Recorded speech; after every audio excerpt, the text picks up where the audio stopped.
Addison. Very nice to meet you. Remember, 2 exercises, work at them the best you possibly can, and then we're going to tech them next week. Find out if we got them good. If we did, it just sets the stage for the rest of our lessons, and believe me, we don't have to do the technical theory side, but putting a little bit of theory into it is always going to help in the long run. It might not be guitar that's your final instrument. It might be like oboe or clarinet. Who knows? But when you get into band, Addison, you're going to find a teacher and your peers amongst you. 1 out of 10 will speak the way I do about music. They'll talk majors, minors, sharps, flats, yada yada. Other people will just enjoy it for what it's worth. It just depends on if you really dig knowing all the vocabulary to be able to be that person who's musical. Other than that, all of us have it within us to be musical. So, Ben, as far as your fingerings go, you can use 2 fingers on these chords or 1 finger. My fingers just aren't big enough to actually do that. The chord that we're playing together is the E major, and then we're going to play an A minor. Those are our 2 chords. One is a major, one is a minor. However, both have the same shape. We're just moving it on the fretboard. So, key notes. When we play a note, la la la, it's a frequency. The lower it goes, the larger the peaks and the troughs are, and the larger the bandwidth is. When we play a high E opposed to a low E, that same frequency just goes faster. Same peak, same trough. Has the same size, except now there's more wavelengths inside of one space. Thusly, low note is a long, drawn-out wave, and then a higher version of that is just a faster oscillation. When we play on the first fret, not on the middle fretting, but in the middle, we can either play flat against the board, or we could put our finger directly into it. What we'd like to do for these spider exercises is to use our 1 finger, our 2 finger, our 3 finger, and our 4 finger to play the 1st fret, the 2nd fret, the 3rd fret, and then the 4th fret. When we play this, keep our fingers on the fret. We would have a downstroke for the 1, downstroke for the 2, downstroke for the 3, downstroke for the 4. And then when we go to the next string, we remember to not play this low E, but then take our pick, which we're conveniently playing with a little flat side, rather than the pointy side. It just makes it easier in the beginning. When we move up, we're then going to keep our fingers on that low string, move to the A, then the B, then the C, and the D.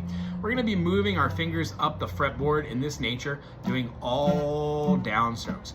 When you get all the way to the top of the fretboard, when you get this last line, go all the way down to the beginning and start the whole adventure again. Those spider exercises are going to build finger calluses, muscle memory, and they're going to help our fingers from stop doing that like baby dough legs where it feels like you're going to fall every time you're standing up on your strong fingers, okay? That is a spider. Now we're going to use that E major that we learned and the A minor to play something called a teeter-totter. What it does is it just changes your fingers. If you're playing a chord like the E major or the A minor, same shape, just moved, you have a finger on the fretboard, a finger on the fretboard, and a finger on the fretboard. What we do is we play these 3 fingers and then we move one off and put the pinky on. So when we have our first finger on the G natural, which is this note, E, A, D, and then G. When we play that G string at the 1st fret and press down in the middle, we get a G sharp, which is the major 3rd of E major. So when we play that note with our 1st finger, put our 2nd finger down here on the A string, E, A sharp or B flat, B, on the 2nd fret, and then put a 3rd finger right above it, we get a G sharp, a B, and an E, which is an E major chord. What we're gonna do for the E major, and then moving it horizontally, 1 note structure down, A minor, E major. We're gonna play 1 and 2 and 3 and 4 and. Each one of those beats is specific, but when we play, we're gonna play on the 1, which means when we hold an A major chord or an E major chord or the A minor chord, either one, let's try the A minor this time. We would have down, up, we take off a finger, while swinging the hand, we put a finger down, swinging the hand up, we put a finger down, swinging the hand down, we put a finger down, we wait a beat, and then we play. It'll look like this. 1 and 2 and 3 and 4 and 1 and 2 and 3 and 4 and and 2 and 3 and 4. And what I'm quite literally doing is I'm laying a finger down on the beat. The point of this is, in the beginning when doing rhythm, we focus on playing up and down, which builds great rhythm skills. And then when we use our fingers moving from one finger to another, it might feel like an eternity. However, when you start playing rhythms that are faster than,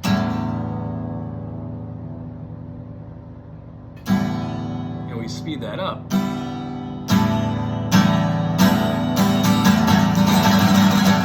want to have that up and down motion down pat, and then your fingers, they just won't boom, boom, boom, layering. They will just collectively start playing at the same time. They fall together rather than falling individually. I really hope you had a great time today. I really enjoyed meeting both of you. Remember, if you have any questions about this, please reach out either via the comment section or send me an email or text. I'm here for you. Other than that, we'll see you next week, same time. Aloha.